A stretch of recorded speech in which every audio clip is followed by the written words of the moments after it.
আসসালামু আলাইকুম। দ্বিতীয় শ্রেণীর সুপ্রিয় শিক্ষার্থী, তোমাদেরকে জানাচ্ছি আন্তরিক শুভেচ্ছা এবং স্বাগতম। দ্বিতীয় শ্রেণীর প্রাথমিক গণিত বইয়ের ৭ পাতার অঙ্কগুলো সমাধান করব। তাহলে আসো আমরা শুরু করি। তোমরা লক্ষ্য করলে দেখতে পাবে ৭ পাতার উপরের দিকে লেখা আছে নিজে করি। ১ নম্বরে আছে নিচের সংখ্যাগুলো পড়ি ও কথায় লিখি। কি কি সংখ্যা আছে তোমরা এখানে দেখতে পাচ্ছ। সংখ্যাগুলো হলো ২৪, ৪৭, ৩২, ৫৯, ৮৭, ৭৫, ৯৩, ৮৯, ৮৬, ৯৯ এবং ১০০। আমাদেরকে কি করতে হবে? সংখ্যাগুলো পড়তে হবে। আমরা সংখ্যাগুলো পড়ে নিলাম। এখন আমাদেরকে কথায় লিখতে হবে। এগুলো আমরা কথায় লিখব। তাহলে আমরা সংখ্যাগুলো খাতায় বানান করে লিখে ফেলি। তোমরা এখানে দেখতে পাচ্ছ ২৪। ২৪ সংখ্যাটিকে আমরা কথায় লিখব। চ বয় সংযুক্ত রস্বইকার তালবস্য ২৪। আমরা ২৪কে কথায় লিখে ফেললাম। এরপর কি আছে? ৪৭ আছে। ৪৭কে আমরা কথায় লিখব। ৪০ দন্ত শয় আকার ত ৭ ৪০ চ লয় সংযুক্ত রস্বইকার তালবস্য ৪৭। এরপর কি আছে? ৩২। ৩২কে আমরা কথায় লিখব। ব তয় রফলা রস্বইকার তালবস্য ৩২।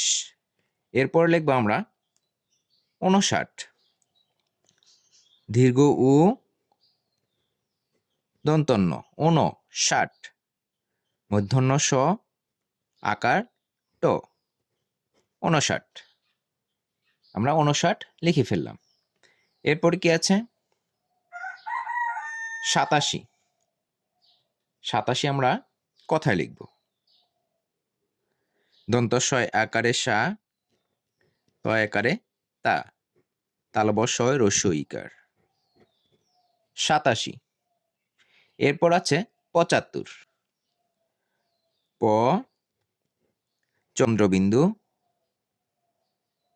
চ আকারে চা প চা তয় সংযুক্ত বয়বিন্দু র ৭৫। এরপর ৯৩ লিখব। তয় রস্বইকার তি বয়বিন্দু রয় আকারে রা তিরা ৯০ ন দন্তন্য বয় সংযুক্ত রস্বই ৯৩। এরপর কি আছে? ৮৯ আছে। দীর্ঘ উ দন্তন্য ৯০ দন্তন্য বয় সংযুক্ত রস্বই ৮৯। এরপর কি দেখতে পাচ্ছি? এরপর এখানে আছে ৮ ১০ ৬ ৮৬। আমরা ৮৬ লিখব। ৬ রস্বইকার সি অন্তস্থ অয় আকারে আ ছিয়া তালবস্যয় রস্বইকার ৮৬। এরপরে আমরা দেখতে পাচ্ছি ৯ ১০ ৯ ৯৯। এখানে আমরা ৯৯ লিখব। দন্ত নয় রস্বইকার বয়বিন্দু রয় আকারে রা নিরা ৯০ দন্ত ন বয় সংযুক্ত রস্বই ৯৯। এরপর কি আছে? ১০০। ১০ ১০ ১০০। এখানে আমরা কথায় লিখব। এ ক ১ শত তালবস্য ত ১০০। হয়ে গেল আমাদের ১ নং প্রশ্নের উত্তরগুলো। সুপ্রিয় শিক্ষার্থীরা, তোমরা এই বানানগুলো দেখবে, বারবার দেখবে, তাহলেই সহজেই পড়তেও পারবে এবং কথায়ও লিখতে পারবে। এরপর আমরা চলে যাব 2 নম্বর প্রশ্নে। এখানে 2 নম্বর প্রশ্নে কি আছে আমরা প্রশ্নটা পড়ি। কোনো একটি গ্রামের 5টি যৌথ পরিবারের সদস্য সংখ্যা নিচের ছকটিতে সংখ্যায় লিখি। 5টি যৌথ পরিবারের সদস্য সংখ্যা লিখতে বলেছে। যৌথ পরিবার সম্পর্কে আমাদের অবশ্যই ধারণা আছে। যে পরিবারে সদস্য সংখ্যা অনেক বেশি থাকবে সেখানে বাবা মা, দাদা দাদি, ফুপু, চাচা অনেক সদস্যরাই মিলেমিশে থাকবে, সেটাকে যৌথ পরিবার বলে। এখানে একটি পরিবারে সদস্য সংখ্যা দেওয়া আছে 16 জন। আমাদেরকে পরের 4টি পরিবারের সদস্য সংখ্যা লিখতে বলেছে। আমাদের আশেপাশে যে যৌথ পরিবারগুলো আছে সেগুলো দেখে আমরা লিখব। দেখো, এখানে পরিবার 2 নম্বরে আমরা লিখতে পারি 10 জন। পরিবার 3-এ আমরা লিখতে পারি 12 জন। পরিবার 4-এ আমরা লিখতে পারি 8 জন। পরিবার 5-এ আমরা লিখতে পারি 18 জন। এভাবে আমরা একটি ছককে পূরণ করতে পারি। এরপর আমরা 3 নম্বর প্রশ্নটি দেখব। এখানে বলা আছে কোনো একটি বাড়িতে কি কি ধরনের কতগুলো ফলের গাছ আছে তা গণনা করে নিচের ছকে সংখ্যায় লিখি। সবার বাড়িতে কিছু না কিছু ফলের গাছ আছে। আমরা ফলের গাছ সম্পর্কে জানি কি কি ফলের গাছ হয়। এখানে দেওয়া আছে আম গাছ, কাঁঠাল গাছ, পেয়ারা গাছ, নারিকেল গাছ, জাম গাছ, সুপারি গাছ, আরও অনেক ধরনের গাছ আছে। আমাদের বাড়িতে কোন গাছ কতটি আছে সেটা আমাদেরকে লিখতে হবে। আমরা সেটা এখন লিখব। আম গাছ, আমাদের বাড়িতে আম গাছ আছে 10টি, এখানে লিখে ফেললাম। কাঁঠাল গাছ আছে 4টি, এখানে লিখে ফেললাম। পেয়ারা গাছ আছে 2টি, নারিকেল গাছ আছে 1টি, জাম গাছ আছে 1টি, সুপারি গাছ আছে 20টি। এরপর আরও 2টি গাছ আমরা লিখব। এখানে আমাদের বাড়িতে জামরুল গাছ আছে, আমরা জামরুল গাছটা লিখব। বর্গীয় জয় আকার ম, জাম রুল, বয়বিন্দু র, রস্যই উকার ল, জামরুল।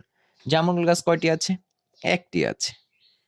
এরপর আরেকটি গাছ আছে লটকন গাছ, আমরা লটকন গাছটি লিখে দিব। ল ট ক দন্তন্য, লটকন। কয়টি আছে? 2টি আছে। এই তো আমরা লিখে ফেললাম। আমাদের বাড়িতে কি কি গাছ আছে সেগুলো আমরা গুনে গুনে লিখে ফেলব।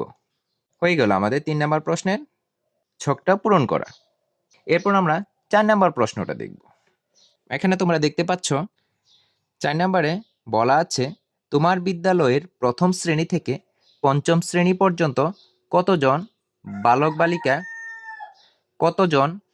বালক বালিকা উপস্থিত আছে তা শ্রেণী অনুযায়ী গণনা করে নিচের ছকে কথা লিখি।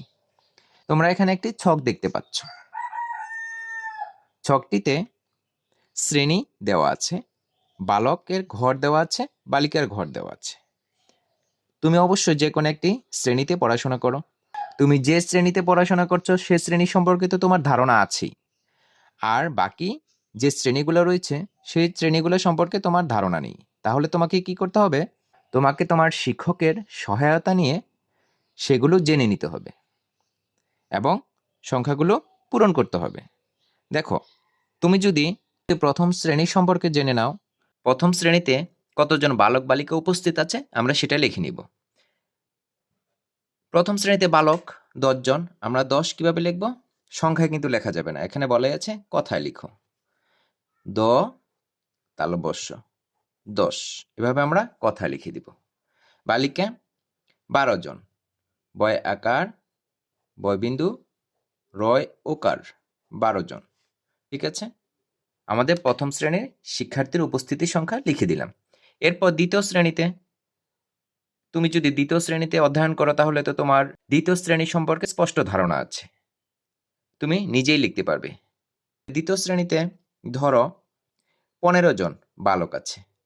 প দন্ত নয় একারে নে বয়বিন্দু রয় ওকারে রো 15 জন বালক আছে।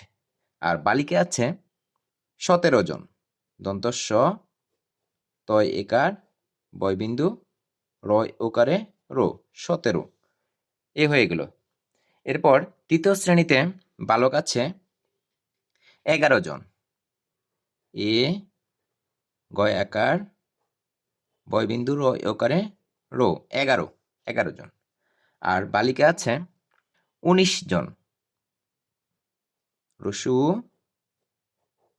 নয় রসইকার তালবস্য 19 জন। ঠিক আছে। এরপর চতুর্থ শ্রেণীতে বালক আছে 7 জন। দন্ত স একারে সা তো 7 জন। এরপর বালিকা আছে 20 জন। বয় রসইকারে বি তালবস্য 20 জন। এরপর পঞ্চম শ্রেণীতে বালক উপস্থিত আছে 21 জন। এ কয় রসইকারে কু তালবস্য 21 জন। আর বালিকা উপস্থিত আছে 25 জন। প চন্দ্রবিন্দু চয় রসইকার তালবস্য 25 জন। এই তো আমাদের ছকটি পূরণ করা হয়ে গেল। আমি আশা করছি তোমরা কেমন করে ছক পূরণ করতে হয় তোমরা বুঝতে পেরেছ। প্রিয় শিক্ষার্থীরা, তোমরা অবশ্যই প্রশ্নগুলো বুঝতে পেরেছ। তোমরা যদি না বুঝে থাকো তাহলে আবার প্রশ্নগুলো অনুযায়ী উত্তরগুলো দেখে নাও, তাহলেই বুঝতে পারবে। পরবর্তী ক্লাসের আমন্ত্রণ জানিয়ে আজকের মতো এখানেই শেষ করছি। আল্লাহ হাফেজ।